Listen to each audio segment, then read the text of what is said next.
So we welcome you to our presentation on the Art of Accompaniment. And as we do all things at the Catholic Apostolate Center, we try to do it collaboratively, which is how this resource developed. And it's the center point of that resource is what became a book, but what it started as a guide and now has become a book as well as a reflection guide and discussion guide. And the people who put together that particular and developed that particular resource are Colleen Campbell and Tom Carani. So Colleen is a collaborator of the Catholic Apostolate Center and a third-year PhD student studying catechetics at the Catholic University of America. You'll see the Catholic University of America theme throughout. I'm a 3-time graduate, and we have several people associated with the university. She is the co-author of the Center's new publication, The Art of Accompaniment, Theological, Spiritual, and Practical Elements of Building a More Relational Church. She holds a BA in Pastoral Ministry from the University of Dallas and an MA in Theology from the University of Notre Dame. Tom Carani is the Director of Adult Evangelization at St. Louis King of France Parish in Austin, Texas, where he works to connect individuals with God and one another through catechesis, evangelization, and spiritual accompaniment. He received his BA in Theology from the Catholic University of America and his MA in Theology from the University of Notre Dame through the ECHO Catechetical Leadership Program. Also with us on our panel are Brian Rhude and Dr. Susan Timoney. Brian is the project coordinator at the Catholic Apostolate Center. He's also a senior in the School of Theology and Religious Studies at the university, and serves on the USCCB's National Advisory Team for Young Adult Ministry, and was one of the delegates, there were only 2 delegates, from the United States to the post-synod forum after the Synod on Young People, the Faith, and Vocational Discernment that was held in June of 2019. And last but certainly not least is Dr. Susan Timoney, and she is Associate Professor in Pastoral Studies at Catholic University with 25 years experience in parish and diocesan ministry, and she served for a number of years as the Secretary for Pastoral Ministry and Social Concerns for the Archdiocese of Washington. Would you welcome our panel?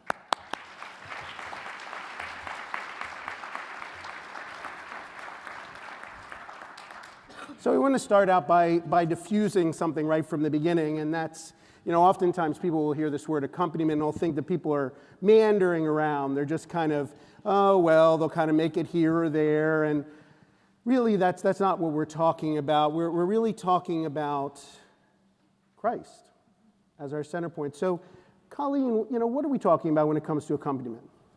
So I think we've all heard this word accompaniment, especially out of the mouth of Pope Francis. We think of it in Amoris Laetitia, we think about it in Evangelii Gaudium, but also there's such a rich tradition of accompaniment in the Christian tradition itself. So if we think even about Scripture, there are glimpses of accompaniment in Scripture. So we think about the way in which God enters into relationship with his people Israel. And then we explicitly see this in the Gospels, in the ministry of Jesus. And I know such a kind of classic example of accompaniment is the road to Emmaus in Luke 24. And if you haven't read that lately, I invite you to kind of sit with that and especially look through it through the lens of accompaniment. Because in this moment of accompaniment, we see Jesus listen, meet his disciples where they are, sit with them in their confusion and their attempts to make sense of what happened recently in Jerusalem. And they have such a powerful encounter with him, so powerful that it emboldens them to go on mission. And so this is really the inspiration for accompaniment. And so Pope Francis is giving a name to something that's so inherent to our Catholic tradition. So it's really beautiful. And then really, too, this tradition of accompaniment is what inspired Tom and I in kind of the naming of what this means in our book, The Art of Accompaniment. So we give this definition of accompaniment, hopefully, to just shape this conversation. So we name accompaniment, we have this long definition, so here we go. It's accompaniment is the apostolate of intentional relationship, oriented towards the definitive direction of growth in holiness and transformation in the person of Christ. So again, it's inspired by this concept that is named by Pope Francis, but also the way in which God relates to his people and the ministry of Jesus. So that's really kind of where we are when we're talking about this. And of course, accompaniment is a broad term, and it just kind of characterizes this apostolate of relationship between two or more people who share reciprocity and mutuality in the Christian life. Great, thank you. And so, Brian, you were in Rome during the Synod on Young People, the Faith and Vocational Discernment. You were reporting back for Catholic Apostolate Center. You're taking a semester there from the university, and then in the summer you were part of the post-Synod. Now, after that was Christus Vivit, the apostolic exhortation to young people, came out at that time. So what's the context of some of this around that all those discussions at the Synod, the post-Synod, and in Christus Vivit? Yeah, I think it's important to understand what the Synod process is. I mean, the Synod was established in 1965 by Pope St. Paul VI as a way to continue this way of dialogue and of conversation that happened at the Second Vatican Council. So the Synod, the 2018 Synod, was made up of three parts. And I call it tripartite, but it's also ever living. The Synod kind of never ends, and that's something that was highlighted there. So it started with the pre-Synod gathering, which happened in March, and about 300 young people from around the world gathered in Rome. Then in October, from the 3rd to the 28th, the Synod itself occurred in Rome. Delegates from bishops' conferences around the world, heads of religious orders, gathered to discuss what had been said about these topics of young people, the faith and vocational discernment at the pre-Synod gathering, all centered around the Instrumentum Laboris, the working document. The important thing there is that there were young people present at the Synod. So this wasn't just a bunch of old clerics talking about young people, right? Young people were there, including the Archdiocese of Washington's Jonathan Lewis, who was one of the Synod auditors. And then when I was in Rome this past June, it was for the post-Synod Forum, as Father had mentioned, and that was about 275 young people from around the world who represented different movements as well as Episcopal conferences. Where we gathered and talked. As Father said, Christus Vivit had been out at that point. So we were really gathering around, well, what is the reception of Christus Vivit? How is that going? What is the world saying about this? And the important thing is that from the pre-Synod to the Synod to the post, accompaniment came up time and time again. In the pre-Synod document, in the 10th paragraph, it says that young people are looking for companions on the journey. Remember, this is coming from young people themselves. People who are living testimonies to witness, people who evangelize by their life, right? So when we're looking for those who can accompany, it's not just words, it's deeds. That's what young people are looking for. In the final document that came out of the Synod, right, it pointed us that the term accompany, the word accompany, its etymology comes from the Latin cum pane, right, the breaking of bread. So when we think about the road to Emmaus, as Colleen said, the disciples recognized Christ when? In the breaking of the bread. That's what it means to accompany, but also called us to remember that the whole community is called to accompany. This isn't simply an individual thing. It's not a one-off thing, that we're called to form communities of accompaniment. And then at the post-Synod Forum, everyone I talk to, yes, we love accompaniment, we love this language, we love what the Holy Father is saying, but what is it and how do we do it? Those were the big questions, so it's an important conversation that we're having. And I think that leads us right into what Susan's going to share with us about. So what are some of the ways in which the parishes, apostolates, individuals can have these intentional relationships of accompaniment? I've been really struck this morning that it's not been difficult for people to recognize who in their life accompanied them, to recognize that very personal relationship. I think the challenging part of accompaniment for many of us gathered here who are involved in ministry is to think a little bit about the environment that nurtures accompaniment, particularly accompaniment within a community and accompaniment in a more personal way. And our environments in ministry are often heavily focused around activities and programming. And they're important, but sometimes we get caught up in the, do we have everything we need? Are we staying on time? Are people learning? And so I think the challenge for me, as I think about what an environment for accompaniment looks like, is to ask ourselves, is less more? Or are we building into those experiences time for sharing, for being able to get to know one another's faith journeys, for being able to develop these kind of relationships that sustain the practice of the faith, that sustain this walking as disciples beyond this individual program. And I know from my own experience, we're much more comfortable inviting people to something specific. And so how do we invite people sometimes simply to an experience of accompaniment? It raises, I think, lots of possibilities, but it really does invite us to think seriously about the environment in which accompaniment is nurtured. So one of those environments is the parish, and Tom, you're a lay ecclesial minister, ministering in a parish. Many of the people here are involved in parish ministry. So what does this look like? Right, yeah, it is easy to talk about accompaniment sort of as a theory, but then it's like, okay, how do we do this, right? My friends who work in parishes, we know it's like boots on the ground. How do we get this done? I think accompaniment fits really well in the parish just for the reasons that you're talking about, Dr. Timoney. I'm going to echo our Pope and our bishops and say the parish is where the church lives. The parish is where the church lives. It's where our faith and our life, these two things that you mentioned this morning, Father, that we tend to separate, it's where those two things come together. Working in a parish, I experience every day conversions, right? People coming for baptism, people coming to be married, people coming because they've experienced a loss and they have big questions. And so the parish, we believe, is the first place where accompaniment should be done really, really well. The parish is a house of formation. And so if we learn how to do it well in our parishes, if we accompany one another, our parishioners, our fellow staff members, our clergy, if we accompany one another well in our parishes, then we can be sent out. Then we can go into our parishioners can go into workplaces, their families, wherever they go, wherever they find themselves, and they can bring the gospel there. They can accompany people there. So I think the parish is where we really learn to do it well. And a benefit to accompanying in the parish is what we just heard, this intergenerational aspect of parish life. I can think of very few places in my life as a young person where I can sit across the table from a 70-year-old man and we can share experiences at a men's ministry event, right?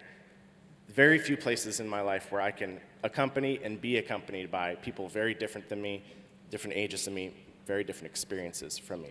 But I agree, it's difficult to take it out of a programmatic format and make it a little more of a free-flowing apostolate.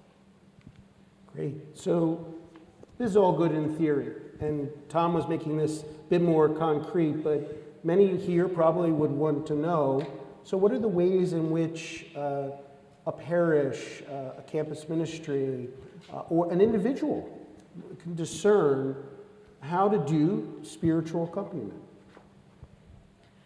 Well, first, I would say just a willingness to engage in formation for accompaniment. We understand accompaniment to be an apostolate.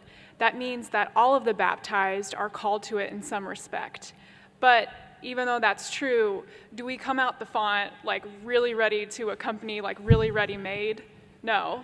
But that's important because in baptism we enter into the church, the family of the church.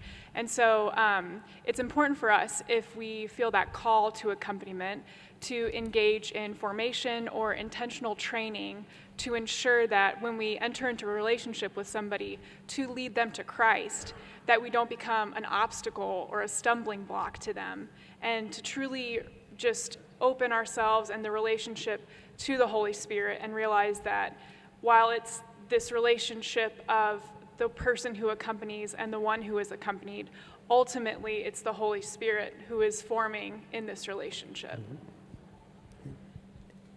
I think, too, it's leaving that time and space to build those relationships. So as you're welcoming people to an event or to an activity and you ask them, how are they, that you're ready to be able to listen and then to respond in a more meaningful way than, hey, great to see you. And so it's allowing that time for conversations that enable you then to enter into relationship. And there's an intentionality that's associated with it. And Brian, what do you think about that part? Yeah, I mean, I think that's key when we're talking about accompaniment as an apostolate.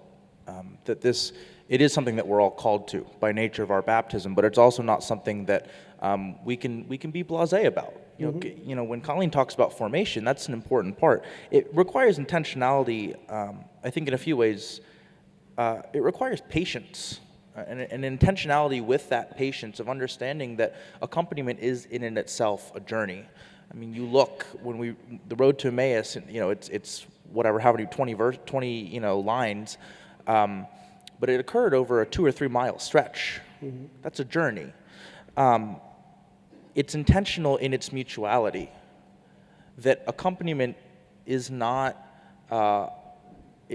The image that I like to use and Father likes to use as well is, right, the one who accompanies is not a pitcher to fill the empty cup of the one who is accompanied. So regardless of whether you're on a college campus, whether you're in a parish, whether you're a Catholic organization, to engage in accompaniment is not to say that I am going to give everything to you and then you will be ready. That's not accompaniment, right? But also, that the one accompanied doesn't engage in accompaniment to seek to become some sort of clone of the one who is accompanying them. There is that mutuality that we can learn and grow from each other. I want to again highlight what Colleen said on formation, and that's something that we have to be intentional about. It's not just the one who is accompanying that should be undergoing formation, pastoral formation, theological formation, human formation, but also the one who is being accompanied. It's a call to growth in holiness and growth on this journey to Christ, and that can't be a one-sided effort. It requires that mutuality in formation, in that desire to strive towards holiness. So we have to be really intentional about our motives, about our methods, and about how we're going to approach accompaniment so it's not just that kind of pie-in-the-sky idea that we're talking about as a niceness, but with no concrete, no tangible aspects. And in the context of prayer, it can help to keep this in a very central aspect, Susan, right? Absolutely. If part of accompaniment is the way of discipleship, then we discern what it means to be a disciple and to be called in the practice of prayer. And so any experience ought to include prayer as part of that process of coming to know what the Lord is asking of me and what he's asking of this particular group of disciples and followers. And then you had mentioned a little earlier, Tom, about the change in the way in which we may do business. You know, we not doing business as usual, so an ethos shift. Right. My least favorite phrase in all of church work and all of ministry is, well, we've always done it this way, right? And maybe you've heard that before. And so I think that as parish leaders or as teachers or whatever community that we're a part of, it's our responsibility as leaders to engage in a perspective shift and to say, okay, I'm going to come out from behind my desk, come out from my office, right, behind the stacks of papers and all the things.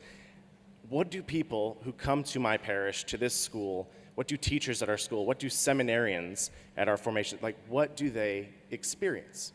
What are they coming here with?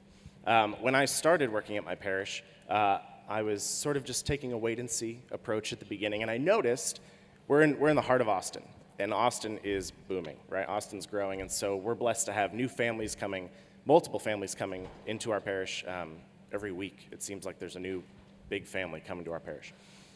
But I noticed that when we were receiving these new parishioners, these new members, we would say, "Hi, welcome to our parish.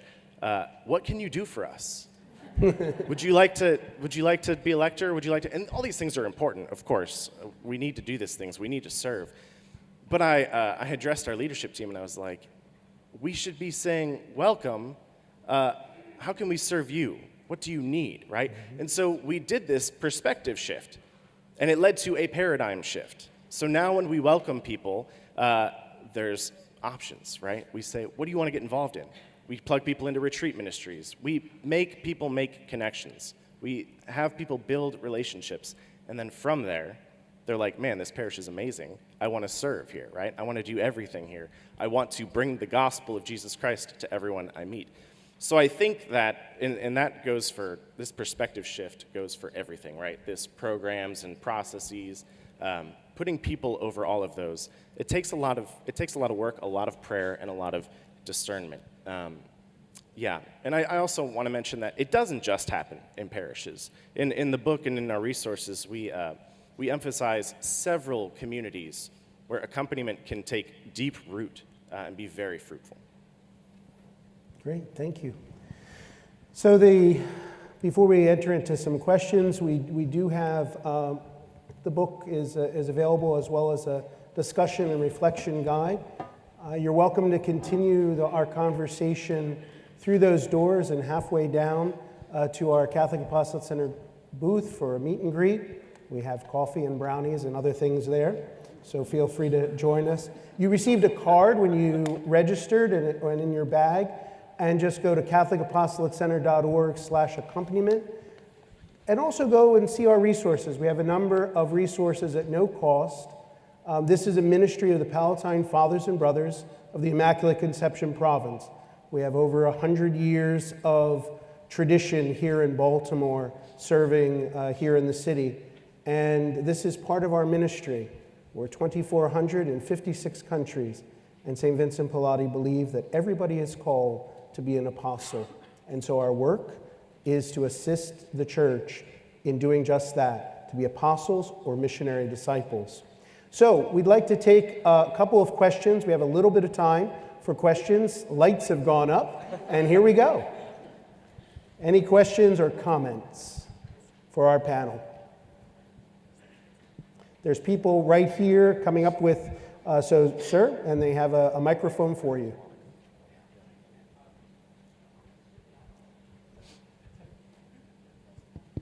There we go. My name is Bill Kraus. I'm a volunteer youth minister with the parish. And when I first started this 6 years ago, somebody said something that has resonated with me to this day, and it so matches what you're talking about. And they said, when you're dealing with youth, they don't care what you believe until they believe you care. And I'd like to have you maybe talk a little bit about that, especially in youth ministry, which is really a very difficult field because there's so much fear about youth engagement, that we've seeded a lot of the areas where the youth live in social media, in schools, and so there's an effort to try to make that connection and show them you care while operating within the parameters of everybody's concerns. Yeah, Susan. I remember reading in a how-to guide for Catholic education, and particularly teaching with undergrads, that no matter the size of the class, try to get to know the students' names, that communicates this very thing, interested and caring. And so I think in the context of parish ministry, even in large groups, that ability to call one another by name is the beginning, right, of that kind of relationship. Anyone else? Right. Yeah, that that was kind of what you just said was scary to hear, because that sounded like Dr. Bob McCarty was whispering that through you. And I took his class last year, so that gave me a shiver. It requires us to really think about the role of witness. In that, you're right. You can shove church teaching down someone's throat. Matt Maher says you can hit someone over the head with a Bible as much as you want, right? But that doesn't mean they're going to internalize that. Doesn't mean they're going to care about it. And this was big for St. Vincent Pallotti as well. Right, that the Christian life is one of actions and deeds, not daydreams and words, and that we need to live our actions well. But that also requires honesty, especially with young people, especially with youth, who are so impressionable, who are going to look at what we do and oftentimes will kind of idolize a minister, depending on their age and, of course, their individual circumstances. But to be able to live your life honestly, humbly, and to be able to use our mistakes as experiences to learn from and share that with young people, that we don't give them this view that the Christian life is one of perfection, because that will tumble down immediately. It's unsustainable. But to say, I'm going to live my life, I'm going to do my best to show you with my deeds the life of Christ that I've pursued, but also in those moments that I've fallen, in the moments that I show my sin, that we learn from those and we walk together on that journey. Great. Another question? We have one right back here. Yes. Yes.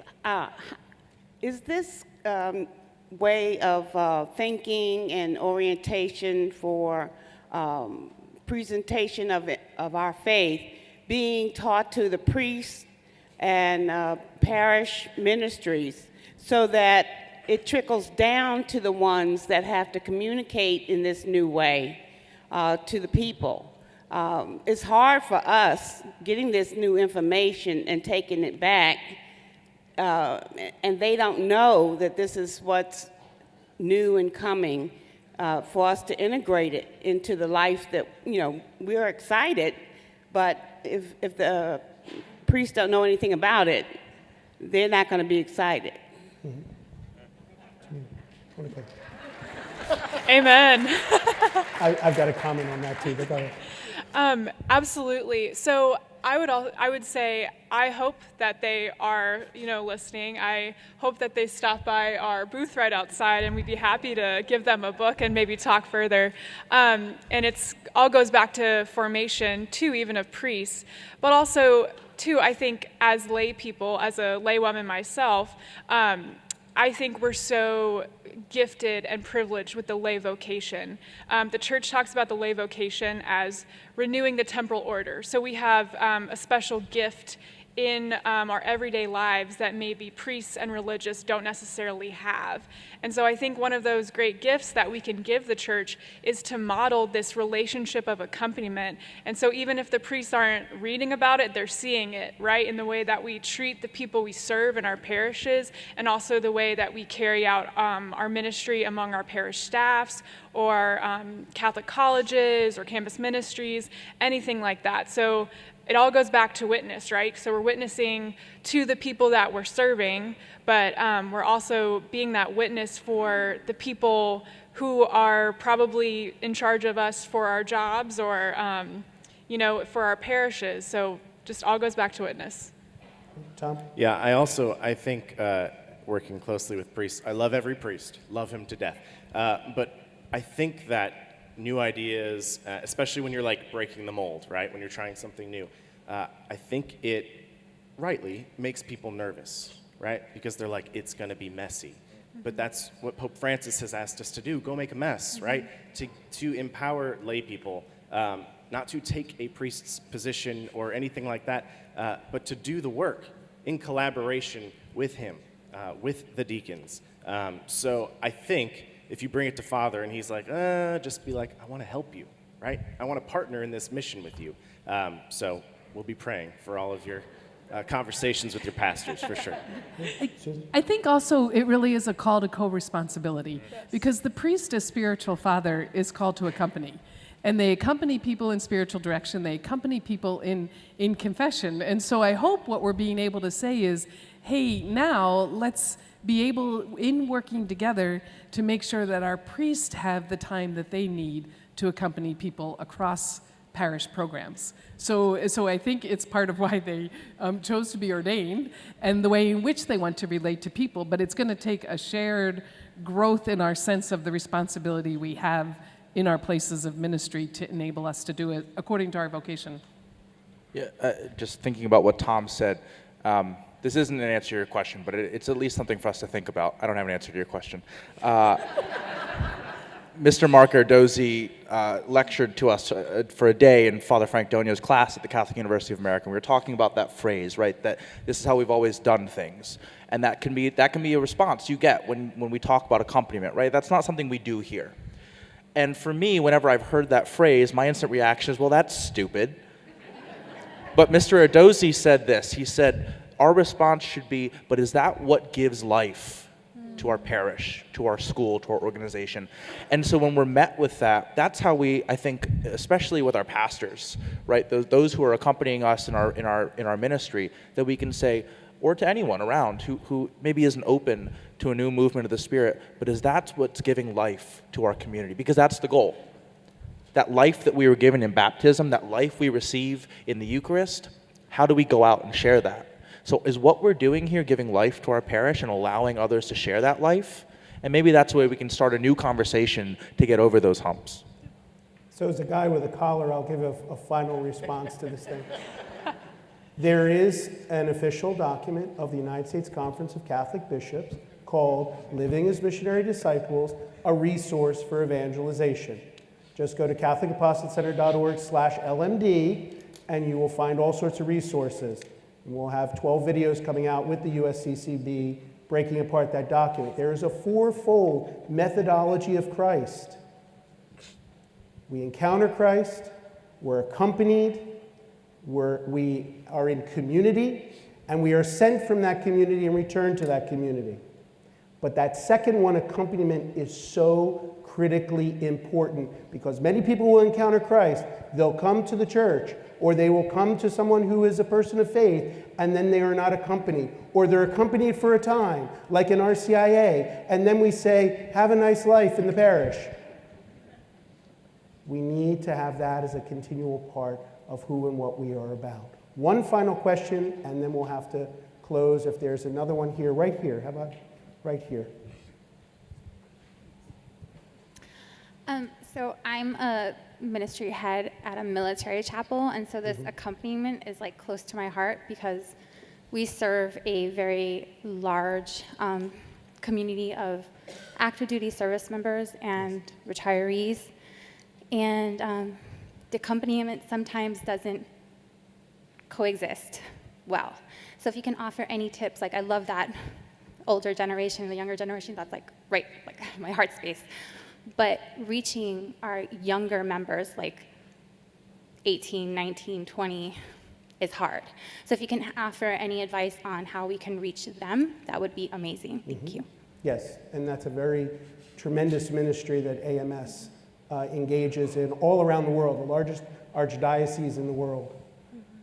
Anyone have something to say about that? In various of his writings, Pope Francis reminds us that accompaniment doesn't just happen within the spiritual sphere. That he says in Christus Vivit that accompaniment is important in that it helps prepare people, especially young people, just for life, for their experience and action in the civil life, in the civic circle, in their service to others. So, but I think, you know, when you're talking about young people, especially 18, 19, 20, who maybe aren't open to accompaniment as accompaniment as this thing about Jesus, right? That you kind of knock on the door in a different way, a way that's still aiming for that. But you find the things in their life that they're searching for that presence. And it's not necessarily, where is God in your life? But how do we find ways to kind of knock on the door, to get our foot in the door, and then eventually find ways where the Spirit prompts to then begin to introduce Christ? But it doesn't have to start there because accompaniment isn't limited to the spiritual life. Accompaniment is that which allows us as Christians, as children of God, to find the ways to best actualize our call to holiness. Tom, and then Colleen. Yeah, something that when you were speaking, I sort of thought about was what you're saying, Brian, is that accompaniment doesn't have to be this very intentional conversation. That's right. It can also look like, hey, I'm here for you if you need it. Letting our young people know that we're here if you need us. I think there's something very comforting in that, whether they take us up on that offer or not. It's like in the gospel today. I don't know how the seeds are planted, but at some point they bear fruit, right? Over time they bear fruit. So, Colleen. I had a professor in undergrad who said something to me that has stuck with me ever since. She said that the work of a pastoral minister is to start every morning with your Bible in one hand and the newspaper in another. So maybe these days would be like Twitter or social media or something. But just this idea of we have to be engaged in the world, we have to be engaged in what's going on. And I think that's a great start for reaching young people because they are engaged in the world. And so I think even if you just start with talking about what's going on, talking about things that aren't explicitly about faith, just starting to build that relationship. And even when you're building that relationship, learning to speak the language of young people. So maybe learn about what music they're listening to, maybe learn about what shows are important to them or things like that. Just really learn to speak their language and kind of enter into that experience of what a young person is going through. So that's, I think, what I would add. Well, thank you for coming and being a part of this session. Thank you, Colleen, Brian, Susan, and Tom. We really appreciate all of your insights. Join us at our booth to continue the conversation. Thank you, and may the charity of Christ urge us on.